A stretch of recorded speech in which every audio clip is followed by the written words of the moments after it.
My girlfriend said, I love you, but I'm not ready for the boring couple life. I want to feel young and wild before I settle down with someone safe like you. So I gave her all the freedom she wanted while I started life who she would never be part of. What she did next, I need to tell you about the conversation that completely changed my perspective on relationship. My name is Ryan. I am 33 years old and I work as an insurance client adjuster here in Toronto. Living in a decent apartment in Brandon with my girlfriend, Jessica, who is 29 and works as a marketing assistant for a small agency downtown. We'd been together for about 2 years, living together for the past 8 months, and I really thought we are building something solid. You know, the kind of relationship where you start talking about bigger apartments, maybe getting a dog, discussing vacation destination for next summer. But apparently, while I was mental planning our future, Jessica was feeling like a caged bird, desperate to spread her wings before settling into what she saw as the inevitable boredom of committed adult life. It started with later comments that initially dismissed as normal relationship frustrations, complaints about our routine, how we always watch Netflix and Friday nights instead of going out, how we would become too comfortable and predictable. She would scroll through Instagram showing me photos of her single friends at clubs or on spontaneous weekend trips, singing dramatically and saying things like, I miss Philip Ellie. When did we become so boring? I would suggest we could go dancing or take a weekend trip ourselves, but she would wave off these ideas, saying it was the same when you were already a couple, because you can't really experience that electric feeling of meeting new people or having unexpected adventures. The complaint intensified over several weeks, becoming more pointed and frequent until everything seemed to revolve around her feeling trapped by our domestic life. She would get annoyed about grocery shopping, to get irritated when I asked about her day, and started staying out later with coworkers from her marketing job, coming home with stories about flirting with strangers at bars, and how refreshing it felt to be seen as an individual rather than half of a couple. Her sister Monica, who works as a nurse and has always been the practical voice in their family, tried to talk sense into her boring during one of their coffee dates, pointing our dead grass greener syndrome was natural, but that throwing away a stable relationship for some fantasy or excitement was typically a mistake people regret. But Jessica accused Monica of being jealous because she had been single for years and didn't understand what it felt like to commit and someone before expressing everything life had to offer. The breaking point came on a Tuesday night in a late March when I was reviewing some complex insurance fraud cases for work, analyzing medical claims and property damage reports to determine which ones warranted further investigation. When Jessica I sat down across from me at our kitchen table with this serious expression that immediately made my stomach drop. Ryan, we need to have an honest conversation about us, she said. I closed my laptop because nothing good starts with that phrases. Giving her my full attention while mentally preparing for whatever bomb she was about to drop. She took a deep breath and launched into what felt like a rich, rehearsed speech about how much she loved me and valued her relationship, but how she was starting to feel like she would never really lived her life as a single independent woman, never had those wood stories her friends talked about, never experienced a thrill of uncertainty and possibility that comes with being free and available. I love you, Ran. And yes, I want our future together, she said, reaching across to squeeze my hand. But I need to feel young and old before I settle down with someone safe like you. The word safe hit me like a physical blow, and when I asked her to explain exactly what she meant by that, she told me I was exactly the kind of man she wanted to marry someday. Stable, responsible, good with finance. She types of guy who would never disappear or cause drama or break her heart, but that she needed to experience what it felt like to date other types of men fast, more exciting and unpredictable than before she could really appreciate what I offered. You are safe and stable, Ryan. Exactly what I will want when I'm ready to be serious and I think about marriage and kids and mortgage and all those adult things. She explained with what she probably thought was a reusing smile, but right now I just need some time to get this out of my system. She talked about wanting to go on girls trip without feeling guilty, wanting to dance with other men at clubs, wanting to feel that butterfly in her stomach, excitement that she claimed had disappeared from our relationship because everything between us had become too predictable and uncomfortable. When I asked what this meant for us, practically speaking, she suggested we take a break, not a permanent breakup. She asked to clarify, just one temporary space for her to explore and figure out who she was when she was not half of a couple while knowing I would there when she was ready to get serious about building a real future together. Just give me time to get this out of my system, she said, squeezing my hand tighter. And then we can build something real and lasting. Something I will truly appreciate because I will know what else is out here. I said, then looking at this woman I would been mentally shopping for engagement rings for. This woman I would been considering adding to my work health insurance policy, and I realized she saw me not as a partner but as a retirement plan. Something solid and boring to rely on after she would heard her fun with more exciting options. Here's where I surprised everyone, including myself, with my response. The next morning, after Jessica had packed a bag and gone to stay with her sister Monica for a few days while we figured things out, I sat at the same kitchen table with my coffee. I really thought about what she would say, not the part about me being safe and boring, but the part about needing to get something out of her system before she could appreciate what we had. And you know what hit me like lightning? I had things to get out of my system too. Dreams and experience I would be putting off because I thought building a life with someone meant storing or in your individual ambitious in the back colleges until retirement. So when Jessica texted me in the afternoon asking if we could establish some good ground rules for our break, probably expecting me to negotiate terms about how long I would wait and what kind of contact we would maintain, and simply responded, take all the time you need to, I will do the same. She probably thought I meant I would spend the time working on myself, become the exciting boyfriend she wanted. Maybe take some cooking classes or learn guitar to impress her when she came back, but that was not my plan at all. You see, working insurance claims teaches you about risk assessment and worst case scenarios, and analyzing my situation like I would any complex claim. I realized that waiting for someone to decide I was owed their time was the highest risk investment I could make. Within a week, I would done something that probably sounded strange but made perfect sense to me. I joined a support group of divorced people that met Tuesday nights at a community center in Uptown Charity. Not because they were divorced, but because I figured these people had experienced rebuilding their lives after relationships ended. I needed that perspective more than I needed couples therapy or relationship advice. The group was led by this guy, David 35. He was head who worked in business consulting and had this calm, direct way of talking about life after major disappointment that really resonated with me.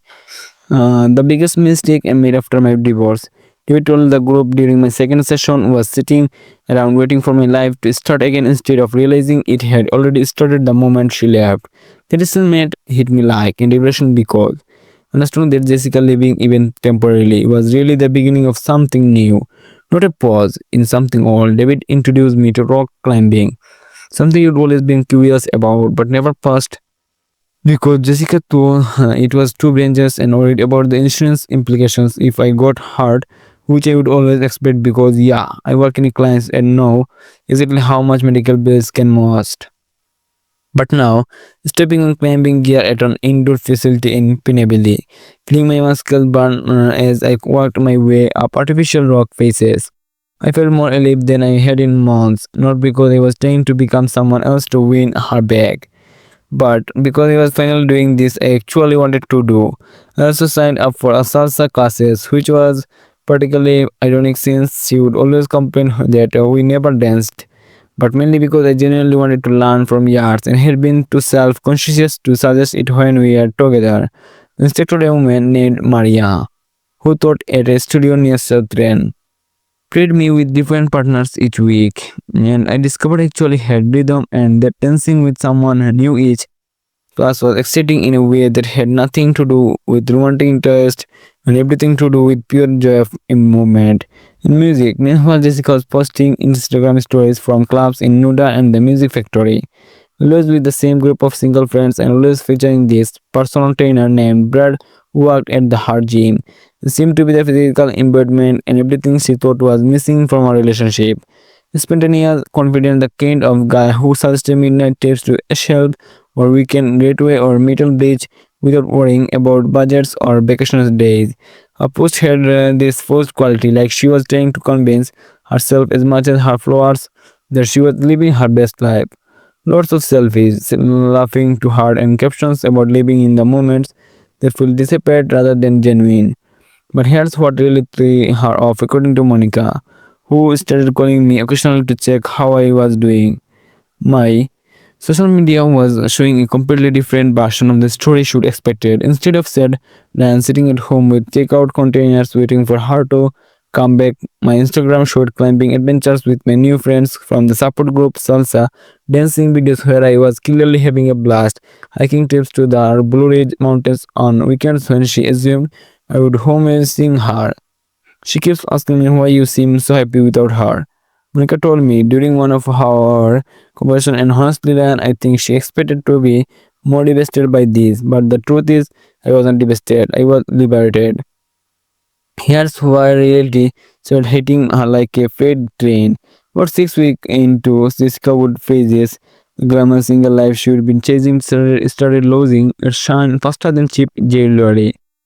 Be it the personal trainer she would been featuring in all her Instagram story turned out to be exactly what he did. Listening emotion conducted a genuine conversation when Jessica tried to introduce some depth to their interactions, suggestions think they go to the museum or have dinner somewhere that did not involve loud music and expensive cocktails. Brett either changed the subject or straight up told her she was overthinking things and they should just keep it fun and casual. Her party friends, who had seemed so exciting and spontaneous when she was looking at them from outside a committed relationship, turned out to be exhausting in their relentless pursuit of the next club and the next event, the next Instagram or the movement. Always chasing some external validation instead of finding genuine satisfaction in their lives. These women, mostly mid to late 20s, seem to stuck in a perpetual state of manufactured excitement, constantly planning elaborate nights out the inevitably with someone crying in a bathroom, starting drama about nothing, or spending money they did not have on clothes they would wear on for photos. Jessica found herself missing the simple pleasure of a quiet night at home, missing having someone who actually cared about her day-to-day experiences instead of just wanting her as a wing woman for their latest romantic conquest. The novelty of random men buying her drinks and the trying to impress her with table pickup lines and head on thin quickly, especially when she realized most of these interactions were hollow and forgettable, lacking my real substance or potential for meaningful connection. So naturally, for meaningful connections, she started reaching out to me, testing the waters with casual text that began innocently enough, asking how I was doing, mentioning something funny that reminded her of an inside joke we shared, sending photos of places we visited together with captions like, "Remember when we came here?" But here's what she did not expect: I was genuinely busy, not sitting around waiting for her message like some loyal dog hoping for escapes of attention. When she texted me on a Friday night asking if I wanted to grab coffee and catch up, I was actually packing gear for a weekend, climbing Tipu grandfather a mountain with my new group of friends from the support sessions and the climbing gym. When she suggested we could watch our bold favorite show together, sometimes I was at Saisa. Practice preparing for a social dance event that Maria had invited all her students to when she called me on a Tuesday night around 10. Probably expecting to find me home alone and able to listen to her relationship problems with Brad. I was out with David and several other guys from the group, having dinner and discussing our plans for a hiking trip to the Smokies we'd been organizing for months. You sound different, she said during one of our phone conversations, and I could hear confusion and something that might have been panic in her voice, like happier. Are you seeing someone? The question caught me off guard because honestly I had been on a few casual dates. Nothing serious, just coffees or dinner. With women I would meet through my new social circles, but it was not by replacing her or proving a point. It was about discovering who I was when I was not constantly managing someone else's emotional needs and insecurities and just loving my life. And Jessica, I told her, and simplicity of their settlement seemed to them her completely off balance because apparently she would expected me to be in some of kind of suspended animation waiting for her to finish saying her words and come back to reclaim her place as the center of my universe. But what about us? She asked, and I could practically hear her mental gears grinding as she tried to pursue that fact that I had not been stealing, sitting like a faithful golden retriever, keeping her apartment exactly as she would left it, staying available for when she decided she was ready to settle down with her safe option.